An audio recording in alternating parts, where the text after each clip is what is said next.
Olá, seres do submundo. Como estão hoje? Tem tido ótimos pesadelos? No cast de hoje eu queria lembrar a todos que a gente ainda tá no Setembro Amarelo, gente. Vamos manter o foco. Lembra de que você não está sozinho nunca. Sempre que você precisar de qualquer pessoa, eu estou aqui. O CVV também está ali para te ajudar, que é o Centro de Valorização à Vida. É só ligar no 188 que você vai ter ajuda a hora que precisar. Sempre vai ter alguém para conversar com você.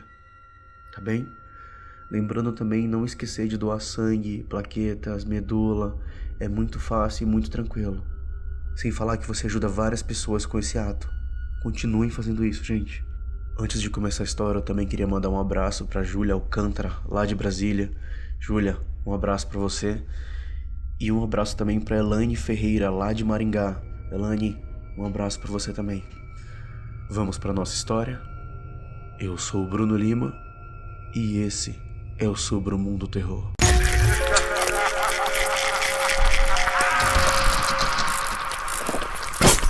Submundo Terror.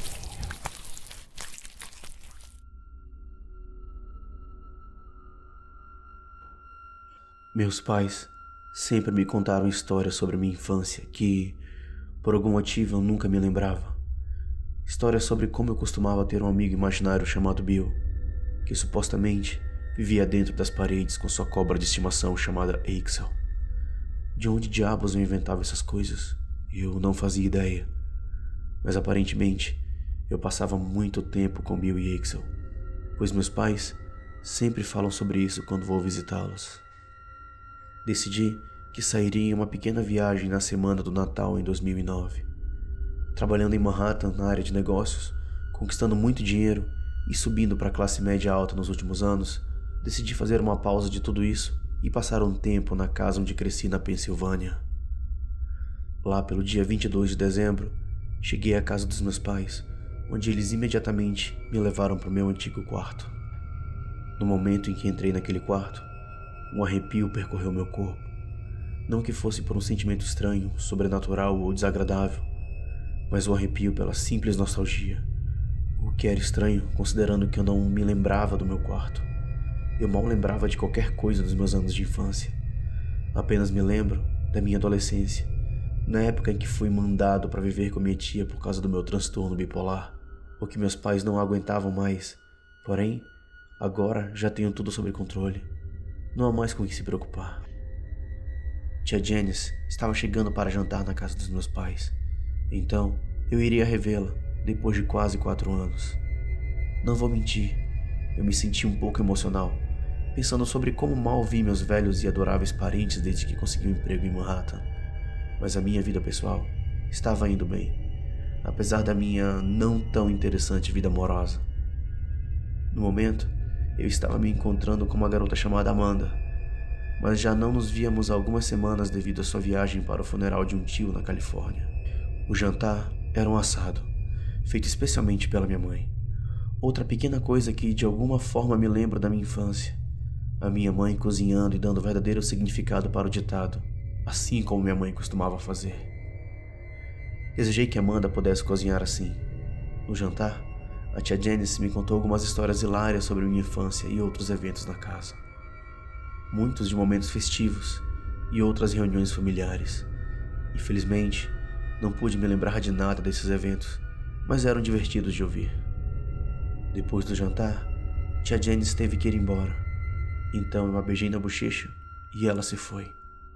Ela ainda preservava a sua boa aparência, apesar de já estar na casa dos seus 70 anos. Eu sorri ao observá-la partindo, pois me lembrei dos meus agradáveis momentos da adolescência enquanto morava na casa dela em Pittsburgh. Agora, ela morava perto dos meus pais, desde que o marido dela, meu tio George, tinha morrido há alguns anos atrás. Lá pelas 11 da noite, meus pais foram dormir e me falaram que eu poderia ficar acordado até quando quisesse, desde que não fizesse muito barulho. Decidi ficar no meu antigo quarto e assistir um pouco de televisão até ficar cansado. Então, eu fiz isso, passando pelos canais até não encontrar praticamente nada de interessante. Acabei desligando a TV e ficando apenas a observar o meu velho quarto. Abri o meu armário e encontrei os típicos objetos que se encontraria no armário de um garoto. Bonecos, legos, quadrinhos. O que chamou a minha atenção foi uma caixa marrom no fundo do armário, obscurecida por uma pilha de roupas infantis. Afastei algumas roupas e peguei a caixa enferrujada, abrindo-a para encontrar 6 fitas cassete, todas marcadas com números feitos de crayon na letra de uma criança pequena. No fundo da caixa, encontrei um pedaço de papel dobrado, retirado de um caderno. Peguei o papel e o desdobrei para encontrar escrito também com crayon: As Aventuras de Bill e Axel. Reconheci o nome do meu amigo imaginário e sua cobra de estimação. Achei aquilo muito interessante e poderia até me ajudar a lembrar de algumas coisas da minha infância. Com sorte, havia um videocassete no meu armário. Vasculhando a caixa, peguei uma fita intitulada 1 e a pus no videocassete. Na hora, o videocassete cuspiu a fita algumas vezes, mas na terceira ou quarta vez, a fita finalmente entrou e começou a transmitir.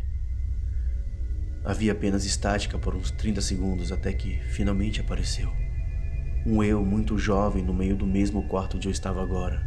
O quarto estava exatamente igual. Eu estava sentado no meio do quarto com minha cabeça apoiada em minhas mãos, encarando a parede e murmurando coisas incompreensíveis. Pensei que eu estivesse brincando de esconde-esconde ou algo assim, então não havia estranhado de primeira. Depois de uns 2 minutos, comecei a me preocupar, já que a minha versão mais jovem havia começado a murmurar mais alto, porém de maneira ainda incompreensível, quase como um idioma desconhecido. O som foi cortado completamente, a imagem começou a tremer, as cores começaram a distorcer, e eu pude ouvir um fraco sussurro vindo do vídeo. Aumentei um pouco o volume para poder distinguir melhor o sussurro, mas de repente, um chiado de fazer os ouvidos tremerem saiu do vídeo, e uma forte estática tomou conta da tela. Com um salto, corri para o videocassete e ajeitei a fita, mas é claro que o videocassete havia mastigado ela. Destruiu completamente a fita. Vasculhei a caixa mais uma vez para pegar uma segunda fita, e a encontrei convenientemente bem no topo da pilha de fitas, com um 2 escrito com crayon vermelho. Essa fita começou como a primeira. Quando finalmente surgiu a imagem, não havia som. Parecia uma continuação da primeira, mas agora o jovem e eu encarava a câmera, e a minha cabeça não estava mais apoiada em minhas mãos. Meus olhos possuíam profundos círculos negros ao seu redor, e eu parecia extremamente exausto e assustado. Os sussurros surgiam outra vez, porém mais claro e alto do que antes. Pude ouvir, para meu horror, o nome ser dito no meio dos sussurros. O meu nome. A fita foi rapidamente ejetada do videocassete, sozinha, largando por trás um bolo de fitas magnéticas emboladas. Não vou negar que naquele momento eu já estava quase molhando as calças. Eu já sentia que aquela casa possuía algo de anormal, que aquelas paredes literalmente pudessem falar, e que eu havia bloqueado as minhas lembranças de infância por alguma razão. Será que isso também teria sido a causa da minha desordem bipolar na adolescência? Peguei a caixa de fitas e corri para o meu carro, sem nem mesmo me despedir dos meus pais, que ainda estavam dormindo, e dirigi para longe daquele lugar. Eu estava cansado, mas eu tinha que sair daquela casa. Dirigi até a casa da tia Janice e contei tudo para ela, mostrando a caixa de fitas. Seu rosto sorridente logo se tornou pálido, parecendo quase assustado e nervoso. Ela me pediu que sentasse e relaxasse. Ela se sentou ao meu lado, segurou minha mão e me contou a verdade por trás de tudo. As fitas eram de um teste psiquiátrico. As minhas atitudes eram estranhas e era tudo devido a uma possessão demoníaca. Isso tudo aconteceu quando eu ainda era criança. Um exorcismo foi feito e quase resultou em minha morte. Quando o demônio deixou meu corpo, acabei sofrendo amnésia, e foi por este motivo que fui mandado para morar com a tia Janice. Acabei retornando para Manhattan, e no outono seguinte me casei com Amanda. Não convidei e nem contei para nenhum membro da minha família sobre o casamento. Eu não vejo meus pais ou a tia Janice desde aquela noite de 2 de dezembro de 2009. Ainda tenho algumas fitas comigo, mas continuo muito assustado para assisti-las. Tudo que eu sei é que o demônio continua espreitando pelas paredes daquela casa e eu nunca vou pisar lá de novo. Gostaram da história Seres do Submundo? Não se esqueçam de seguir o podcast no Spotify, no Google Podcasts, no Apple Podcasts, no YouTube também. E caso você deseje se tornar um patrão, o link tá aqui na descrição. Vocês que ajudam o canal a crescer. Tudo isso é pra vocês.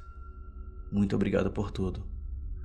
Boa noite e bons pesadelos.